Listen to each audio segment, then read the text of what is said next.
ஹரே கிருஷ்ணா.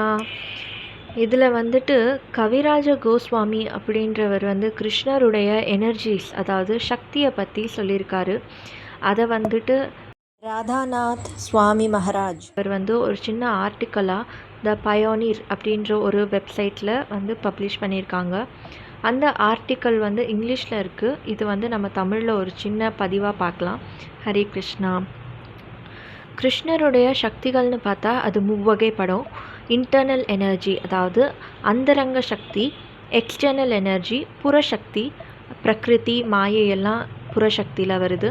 அப்புறம் marginal energy, ததாத்தஸ் இல்லைன்னா மத்திய எனர்ஜி சக்தி அப்படின்னு சொல்லலாம். இந்த மத்திய சக்தியில் தான் வந்துட்டு ஜீவாத்மா வருது. இந்த ஜீவாத்மா ஒன்று அந்தரங்க சக்தியான ஸ்பிரிச்சுவல் எனர்ஜி, ஆன்மீக சக்திக்கு உட்பட்டு இருக்கும், இல்லைன்னா வந்துட்டு எக்ஸ்டர்னல் எனர்ஜியான மாயைக்கு உட்பட்டு மெட்டீரியலிஸ்டிக்காக அவன் வந்து சர்வீஸ் பண்ணிகிட்ருப்பான். இந்த இன்டர்னல் எனர்ஜி, ஆன்மீக சக்தி வந்துட்டு முவ்வகைப்படுது: சந்தினி, சம்வத், ஹலாதினி. இந்த சந்தினி அப்படின்றது எல்லா லோகங்களையும் வந்து சிருஷ்டித்து அதை மெயின்டைன் பண்ணுறது தான் இந்த சக்தி. சம்வித் அப்படின்றது பகவான் வந்து பக்தர்களுக்கு தன்னை வந்து வெளிப்படுத்துறது. இது வந்து சம்வித். இந்த சம்வித்தை நம்ம வந்து எப்படி வந்து பார்க்கலாம் அப்படின்னா, ஒருத்தர் வந்து எப்போ பிரேமையிலேயே மூழ்கி திளைக்கிறாங்களோ அவங்களுக்கு வந்து கிருஷ்ணர் தரிசனம் கொடுப்பாரு. அதாவது அவங்களோட மனக்கண்ணில் வந்து கிருஷ்ணரை பார்ப்பாங்க. கிருஷ்ணர் வந்து தன்னை வந்து உணர்த்துவார் அப்படின்னு சொல்கிறாங்க. அதுதான் வந்து சம்வித். ஹலாதினி. இந்த ஹலாதினிக்காக தான் இந்த சந்தினி, சம்வித் அப்படின்ற ரெண்டுமே இருக்குது. இந்த ஹலாதினி என்னன்னா, கிருஷ்ணர் ஆனந்தமயமானவர். அந்த ஆனந்தம் தான் வந்து இந்த ஹலாதினி அப்படின்னு சொல்லப்படுது. கிருஷ்ணர் ஆனந்தமயமானவராக இருந்தாலும் அவர் வந்து விசுத்த தத்துவ நிலையில் இருக்கார், நிர்குணமாக இருக்கார். அவர் இந்த தத்துவ குணங்களுக்கு எல்லாம் வந்துட்டு அப்பாற்பட்டவராக அவர் வந்து இருக்கார். கிருஷ்ணருடைய ஒரு துணுக்கு தான் வந்து ஜீவாத்மா. கிருஷ்ணர் ஆனந்தமயமாக இருக்கிறதால ஜீவாத்மாவும் ஆனந்தமயமாக இருக்கான். ஆனால் இந்த பிரகிருதியில் சம்மந்தப்பட்ட ஜீவாத்மா அதை மறந்து மெட்டீரியலிஸ்டிக்காக என்னென்னவோ பண்ணுறான். பட் ஸ்டில் அவன் வந்து ஆனந்தத்தை நோக்கி தான் ஓடிட்டுருக்கான். நம்ம யாரை பார்த்து என்ன கேட்டாலும் வந்துட்டு, இப்போது விழுந்து ஒரு ஸ்டூடெண்ட் படிக்கிறான், ஒரு பையன் படிக்கிறான்னா அவனோட கோல் என்ன, அவனோட இறுதி லட்சியம் என்ன கேட்டால் ஃப்யூச்சரில் ஆனந்தமாக இருக்கணும் அப்படின்றதுக்காக அவன் இப்போ கஷ்டப்பட்டுட்ருக்கான். கல்யாணம் பண்ணிக்கிறான் ஒரு ஜீவாத்மா, ஒரு மனுஷன் கல்யாணம் பண்ணிக்கிறான் அப்படின்னா அவனுடைய நோக்கம் ஆனந்தம். கல்யாணம் பண்ணிவிட்டு குழந்தைங்களை பெற்றுக்கிறதும் ஆனந்தத்துக்காக தான். ஸோ ஜீவாத்மா என்னதான் மெட்டீரியலிஸ்டிக்காக போனாலும் அவனுடைய நோக்கம், அதாவது அவனுடைய பாவம் வந்து ஆனந்தமாக இருக்கிறது அப்படின்றது மாறாது. ஆனால் இந்த மாயையில் வந்து அவன் மயங்கி அவனுடைய உண்மைத்தன்மையை வந்து அவன் வந்து புரிஞ்சிக்க வந்து ரொம்ப கஷ்டப்படுறான். கிருஷ்ணர் வந்து வேற, நம்ம ஆனந்தமாக இருக்கிறது வேற, நம்ம வேற, கிருஷ்ணர் வேற, நான் எனதுன்ற அகங்காரம் மமகாரத்தில் முழுகி போயிடுறான் அவன்.